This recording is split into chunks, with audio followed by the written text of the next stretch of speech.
첫 번째, 이 오늘의 정치 키워드는 공포의 11월, 이재명 유죄 둘 나온다. 공포의 11월. 원래 10월 대란설이 있었죠. 그런데 왜 10월 대란설이 있었냐 하면은 원래 9월 20일 그리고 9월 30일 날 두 개의 구형이 나오면은 보통 구형이 나오고 나서 이 한 달 20일에서 한 달, 3, 4주 사이에 1심 선고 날짜가 잡힙니다. 그런데 이 두 판사가 사법연수원 동기생인 두 판사, 부장판사가 눈치 게임을 하면서 11월로 다 밀어버렸습니다. 그래서 11월이 이재명에게는 공포의 달이 됐는데 1심 선고가 종영이 나올 것이 거의 지금 뭐 확실해지는 분위기죠. 어떻게 이렇게 눈치 게임을 했느냐 하면은 처음에 이 9월 20일 날 구형 선고가 있었죠. 결심 공판이 있었던 게 바로 한승진 부장판사가 하는 공직선거법 위반이었습니다. 그런데 공직선거법 위반을 구형이 2년이 나왔죠. 검찰 구형이 2년이 나왔는데 그러면은 검찰 구형 2년이고 하면은 이 실형이 선고될 가능성이 상당히 높은데 그 날짜를 9월 20일이면 한 10월 하순, 아무리 늦어도 10월 초순으로 잡아야 되는데 멀찌감치 11월 15일로 정해버렸습니다. 자, 그러니 그 다음에 9월 30일 날 결심 공판을 한 김동현 부장판사는 형사 33부, 한성재는 34부입니다. 바로 이웃한 곳이고 두 사람은 사법연수원 동기인데 이 김동현 부장판사는 만약에 9월 30일 그 결심 공판하고 또 10월 31일 아니면 11월 초에 잡으면은 1심 선고 1호가 되는 거죠. 이재명의 모든 사건 혐의들 중에서 지금 7개 사건, 11개 혐의로 4건의 재판을 받고 있는데 판사들이 사실상 폭탄 돌리기를 막 하고 있는 상황입니다. 처음으로 1심 선고를 하면은 개딸들의 표적이 될 수가 있죠. 그래서 일종의 폭탄 돌리기를 하는 상황인데 그러니까는 김동현 부장판사는 아예 이거를 이 열흘 후 선거법 1심 나오고 나서 열흘 후 25일로 잡아버렸습니다. 11월 25일로. 자, 1호 1심 선고는 당신이 해. 한승준 부장판사가 해. 본인이 이제 좀 이 개딸들의 표적에서 벗어나겠다는 이야기죠. 자, 판사들이 이렇게 지금 신속재판이 지금 조희대 대법원장이 내건 슬로건이죠. 며칠 전에도 재판 신속히 하라. 특히 선거법 같은 경우는 633 지켜라. 1심 6개월, 2심 3개월, 3심 3개월. 그런 지침까지 내려보냈는데 판사들이 지금 폭탄 돌리기를 했습니다. 그런데 어쨌든 이게 열흘 사이에 두 개의 1심 선고가 나오게 된 상황이죠. 그래서 가장 핵심적인 것은 이 피선거권 박탈형이 나올 것인지 또 하나는 법정 구속이 시도가 될 것인지 자, 그 두 가지가 관전 포인트죠. 피선거권 박탈형은 양쪽이 좀 다릅니다. 이 공직선거법은 벌금 100만 원 이상. 그런데 지금 구형이 징역 2년이 나왔으니까 무죄를 때리지 않는 한 벌금 90만 원 이렇게 할 수는 없다는 것이 법조계의 중론입니다. 100만 원 이상이면은 이 모든 것이 날아가죠. 선거법에. 이재명은 피선거권이 박탈되고 그러니까 피선거권 박탈이냐 아니냐 이게 관전 포인트로 딱 두시면 됩니다. 피선거권이 박탈이 되면은 국회의원직도 날아가고 대표직도 날아가고 다음 대통령 선거에 못 나옵니다.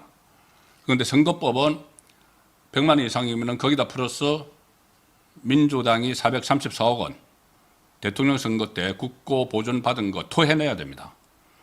자, 벌금 100만 원 이상이 피선거권이 박탈되는 것은 두 가지죠. 하나는 공직선거법 위반, 하나는 정치자금법 위반입니다.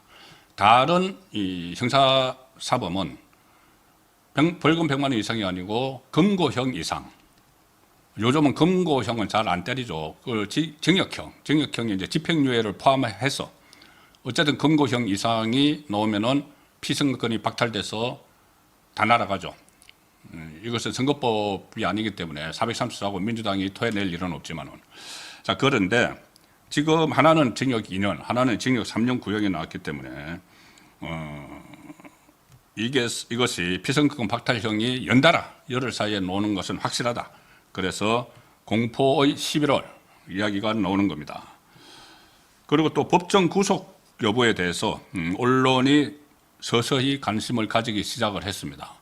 법정 구속 문제는 제가 오늘 선거권 혼술 시간에 전해드린 그 설명을 드렸었죠. 자, 법정 구속.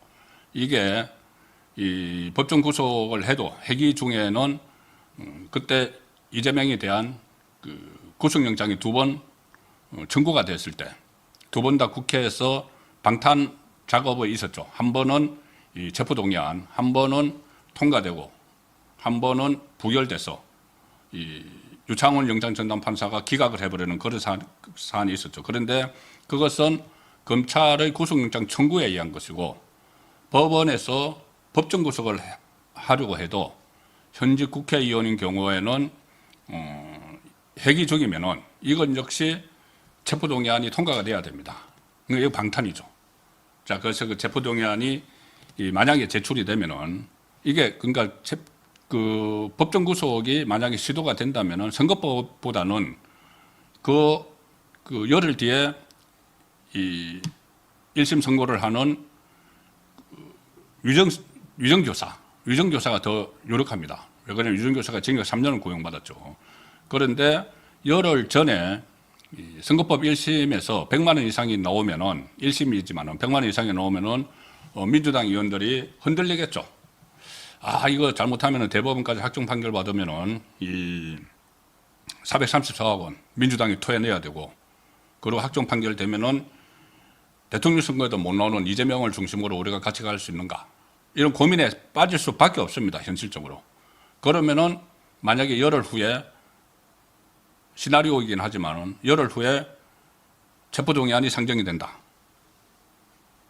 그러면은 가결될 가능성도 있습니다. 가결되면은 바로 구속되죠.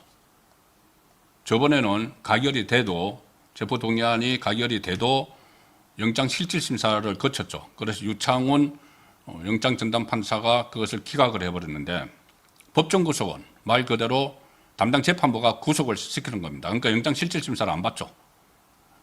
국회의 체포동의안만 통과가 되면은 바로 구속이 되는 그 상황인데 법정구속 여부를 지금 언론에서 주목을 하기 시작을 했다는 점도 좀 진전된 상황입니다. 어제보다 오늘 이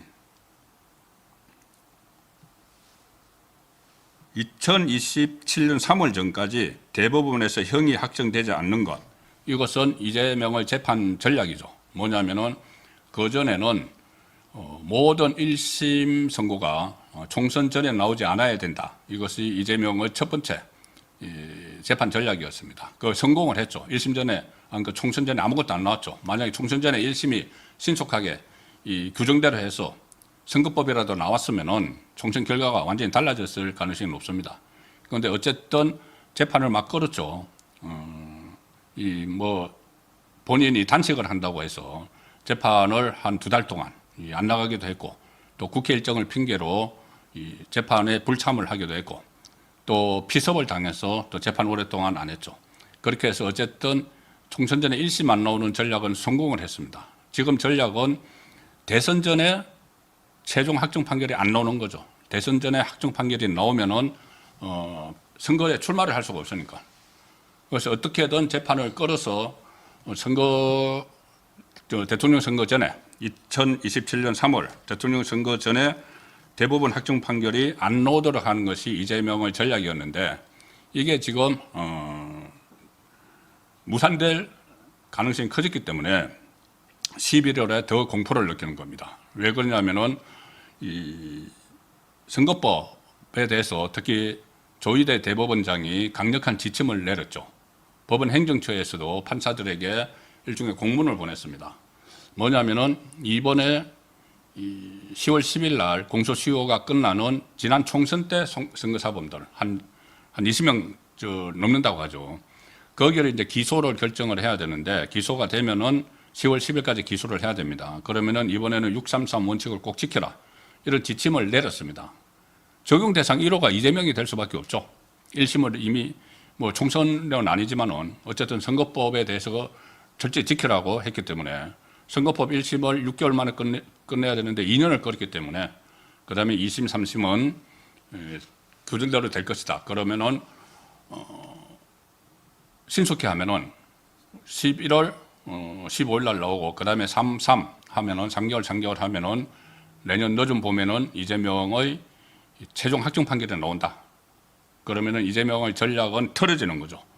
2027년 전에는 아무것도 대법원 확정 판결이 나오지 않아야 되는데 오히려 이게 한 2년 앞당겼어.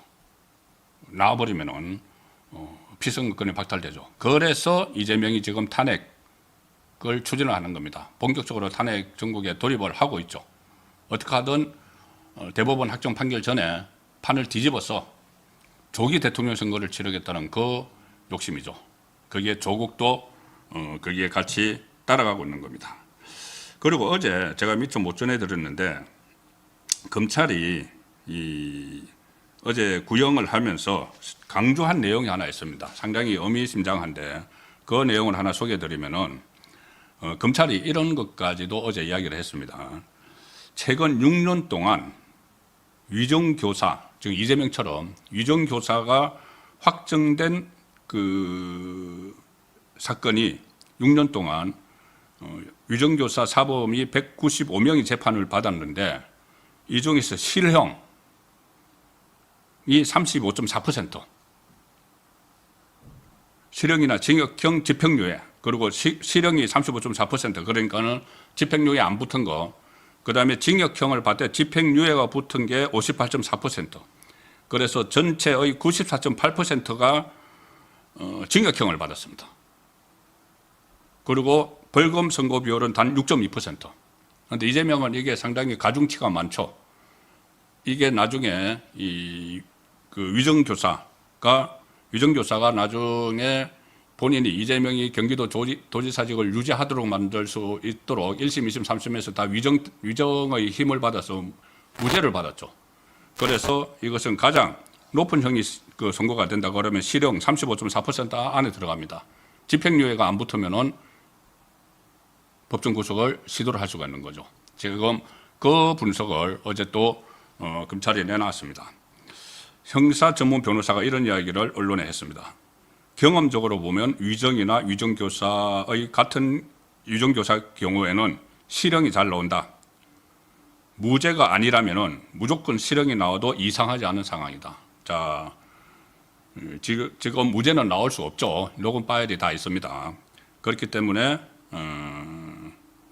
이재명의 당대표 신분을 고려해서 무슨 뭐 법정 구속을 하지 않을 것이라는 관측도 나오지만 일반인 같으면은 그대로 법정 구속을 시도를 할 것이다. 또 합의부이기 때문에 제가 몇 차례 말씀드렸지만은 이 합의부의 배석 판사들이 호락호락하지 않는 지금 법원 분위기로 보면은 이재명 공포의 11월 유죄 둘이 나오고 그 중에서 위정교사와 관련해서는 법정 구속이 시도가 될 수 있다. 자, 이것을 오늘 정치 키워드 1번으로 보내드렸습니다.